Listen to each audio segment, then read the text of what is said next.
ইজতেমা ময়দানের সার্বিক পরিস্থিতি জানাতে যোগ দিচ্ছেন সহকর্মী আদিলুর রহমান। আদিলুর রহমান, কিছুক্ষণ পরেই জুমার নামাজ অনুষ্ঠিত হবে এবং বৃহত্তম জামাত অনুষ্ঠিত হবে। সেই জামাতকে ঘিরে ইজতেমা ময়দানের আশপাশের যেসব সড়ক রয়েছে সেসব কোন কোন সড়কে যান চলাচল নিয়ন্ত্রণ করেছে আইনশৃঙ্খলা বাহিনীর সদস্য, সে বিষয়ে জানাবেন আর সার্বিক পরিস্থিতি জানাবেন।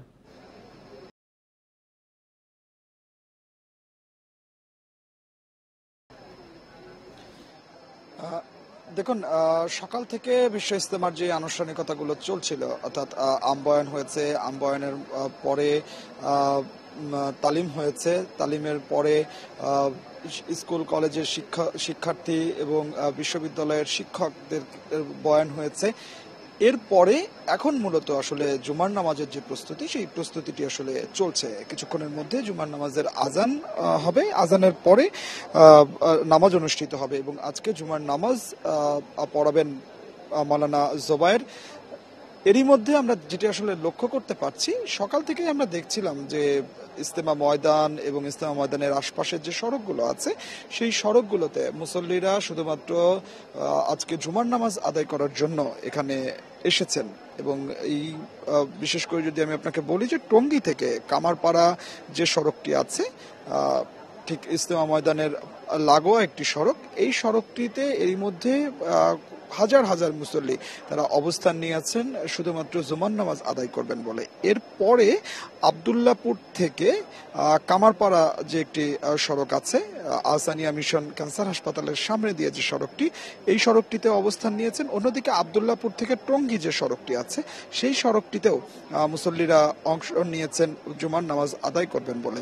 এরই মধ্যে আমরা যেটি আসলে লক্ষ্য করতে পারছি যে টঙ্গী থেকে কামারপাড়া এবং আবদুল্লাপুর থেকে কামারপাড়া এই যে সড়কটি, এই সড়কটিতে যান চলাচল কিন্তু আসলে নিয়ন্ত্রণ করা হয়েছে, পুলিশের ব্যারিকেড দিয়ে দেওয়া হয়েছে।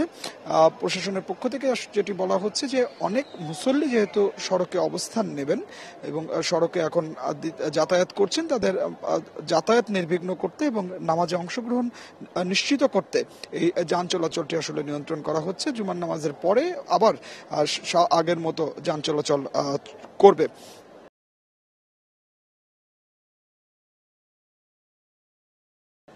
আমরা এই ইজতেমার যে আয়োজক কমিটি যারা আছেন, অর্থাৎ এই পর্ব হচ্ছে শুরাই নিজাম বা মাওলানা জোবায়ের অনুসারী যারা আছেন, তারা বলছেন যে আজকে শুধুমাত্র এই জুমার নামাজে প্রায় 20 লাখ ইজতেমার যে আয়োজন, প্রথম পর্বের আয়োজন নিয়ে মুসল্লিদের কোনো অভিযোগ আছে কিনা? বিভিন্ন সময় আমরা দেখে থাকি যে প্রথম পর্বে অনেক কিছু আসলে তাদের যে কার্যক্রম বা তাদের অজু গোছল সহ নানা আনুষঙ্গিক প্রস্তুতি, সেটি পুরোপুরি শেষ হয় না। এবার সেরকম কোনো অভিযোগ আছে কিনা? দেখুন, এখন পর্যন্ত কিন্তু আসলে আমরা মুসল্লিদের কাছ থেকে সেই ধরনের কোনো অভিযোগ পাইনি। আপনাকে একটি বিষয় একটু বলে রাখি, যেহেতু আসলে এবারকার বিশ্ব ইজতেমাটি অন্যান্য বছরের চেয়ে একটু গুরুত্বপূর্ণ। তার কারণ হচ্ছে যেহেতু এরই মধ্যে আপনি জানেন যে দুটি ভাগে বিভক্ত হয়েছে এবং 2019 সাল থেকে আসলে মাওলানা সাদ এবং মাওলানা জোবায়ের অনুসারীরা আলাদা আলাদা করে বিশ্ব ইজতেমা পালন করছেন।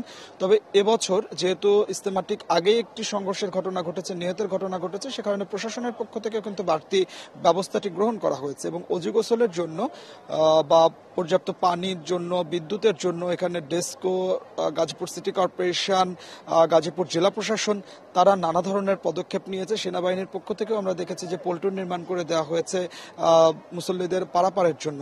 অর্থাৎ এখন পর্যন্ত যে ধরনের অভিযোগ আমরা অন্যান্য বছরগুলোতে পেয়ে থাকি, বিশেষ করে পানির সংকট হয়ে থাকে, বিশুদ্ধ পানির সংকট হয়ে থাকে, সেই ধরনের সংকটের অভিযোগটি আমরা এখন পর্যন্ত মুসল্লিদের কাছ থেকে পাইনি।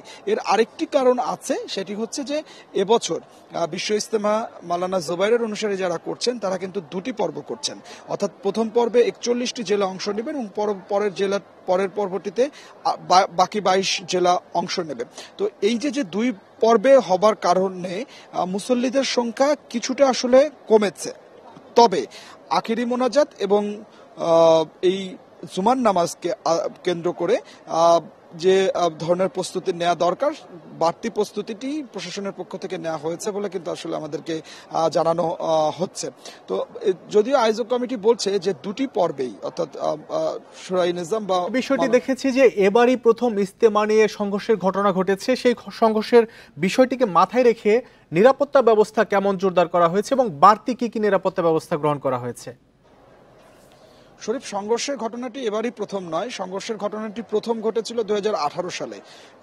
2018 সালে সংঘর্ষের ঘটনা ঘটার পরেই কিন্তু মাওলানা জোবায়ের এবং মাওলানা সাদ অনুসারীরা দুইটি ভাগে কিন্তু দুইটি পর্বে এই বিশ্ব ইজতেমা পালন করে আসছেন। তবে 2019 সালে আসলে এত বিভক্তিটি হয়নি। এবার কিন্তু আপনি দেখেছেন যে শুরু থেকেই পাল্টাপাল্টি বক্তব্য ছিল, মামলার ঘটনা ঘটেছে, গ্রেপ্তারের ঘটনা ঘটেছে, রিমান্ডে নেওয়া হয়েছে।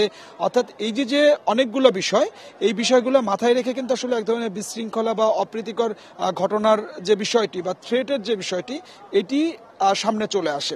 গাজীপুর মেট্রোপলিটন পুলিশের পক্ষ থেকে যেটি আসলে বলা হচ্ছে যে এই সবগুলো বিষয় মাথায় নিয়েই তারা নিরাপত্তা ব্যবস্থাকে ঢেলে সাজিয়েছে।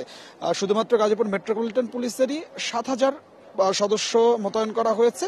পাশাপাশি অন্যান্য আইন শৃঙ্খলা বাহিনীর সদস্য মিলিয়ে প্রায় 10,000 আইন শৃঙ্খলা বাহিনীর সদস্য এই ইজতেমা ময়দান এবং তার আশপাশে দায়িত্ব পালন করছেন। পোশাকে যেমন পালন করছেন, তেমনি গোয়েন্দা বা সাদা পোশাকেও দায়িত্ব পালন করছেন। এর বাইরে অন্যান্য বছরের চেয়ে এবার সিসি ক্যামেরার সংখ্যা যেমন বাড়ানো হয়েছে, তেমনি ওয়াচ টাওয়ারের সংখ্যাও বাড়ানো হয়েছে এবং একই সাথে যদি কোথাও কোনো বিশৃঙ্খলা হয়, তাৎক্ষণিকভাবে সেটি মোকাবেলার জন্য আলাদা বিশেষ টিম সেটি প্রস্তুত রাখা হয়েছে। সে ব্যাপারে পদক্ষেপ নেওয়া হয়েছে। অর্থাৎ এই ঝুঁকির বিষয়টিকে মাথায় রেখে এবং কোনো ধরনের কোনো অপ্রীতিকর পরিস্থিতির বিষয়টিকে মাথায় রেখে নিরাপত্তার যে বিষয়টি, এটিও কিন্তু অনেক বেশি জোরদার করা হয়েছে। যদিও আমরা আরেকটি বিষয় জানতে যাচ্ছি, সেটি হচ্ছে যে মূল যে মঞ্চ, ইজতেমার মূল মঞ্চর আশেপাশে যেতে বেশ কয়েকটি নিরাপত্তা চৌকি পার হতে হতো অন্যান্য বছর। এবছরের আসলে ব্যবস্থা কেমন দেখছেন? আমরা অন্যান্য বছর দেখে থাকি যে তাবলিগ জামাতের যারা মুসল্লি আছেন তারাই মূলত সেই নিরাপত্তা চৌকি গড়ে তুলতেন। এবছর মূল ময়দান বা মূল যে মঞ্চ রয়েছে তার আশেপাশে আইনশৃঙ্খলা বাহিনীর তৎপরতা কেমন দেখছেন? দেখুন, মূল যে বয়ান মঞ্চ বা মিম্বার যেটিকে আসলে বলা হয়, সেই জায়গাটিতে এবারও কিন্তু আসলে কড়া নিরাপত্তা ব্যবস্থায় নেওয়া হয়েছে। এই জায়গাটিতে আপনাকে একটু বলে রাখি যে আইন শৃঙ্খলা বাহিনীর সদস্যরা একটি নির্দিষ্ট দূরত্বে দায়িত্ব পালন করেন। তবে এই মূল মঞ্চের যারা মূল দায়িত্বে থাকেন তারা হচ্ছে এই তবলিগ জামাতেরই সদস্য এবং তাদেরকে কিন্তু আসলে সেই নিরাপত্তা ভাবে করেই কিন্তু আসলে তাদেরকে সেখানে দায়িত্ব পালন করতে দেওয়া হয় এবং সেভাবে তাদেরকে গড়ে তোলা হয়। তো সেই জায়গায় কিন্তু আসলে কোনোভাবে কোনো ছাড় দেওয়া হয়নি। এবছর কিছুটা পরিবর্তন হয়েছে। আমরা যেটি আসলে দেখেছি যে অন্যান্য বছর গণমাধ্যম কর্মীদেরকে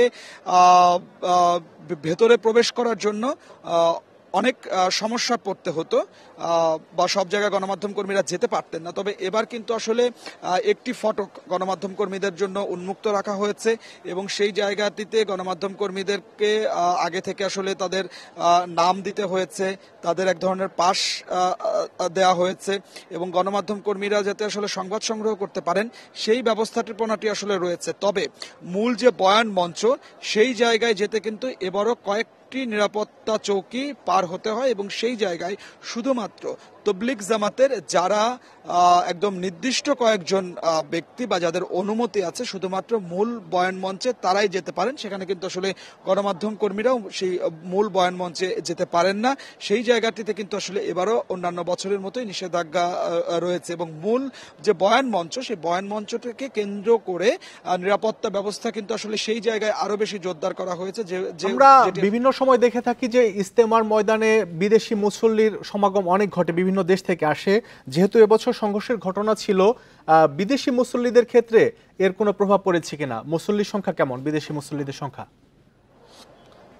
দেখুন, বিদেশি মুসল্লিদের সংখ্যা কিন্তু আসলে গত কয়েক বছর ধরে 2019 সাল থেকে কিন্তু আসলে ভাগ হয়েছে। অর্থাৎ যেহেতু মাওলানা সাদ এবং মাওলানা জোবাইরের অনুসারীরা আসলে দুই ভাগে করছেন, সেক্ষেত্রে বিদেশি মুসল্লিদের সংখ্যাও কিন্তু আসলে দুইটি ভাগে বিভক্ত হয়ে গেছে।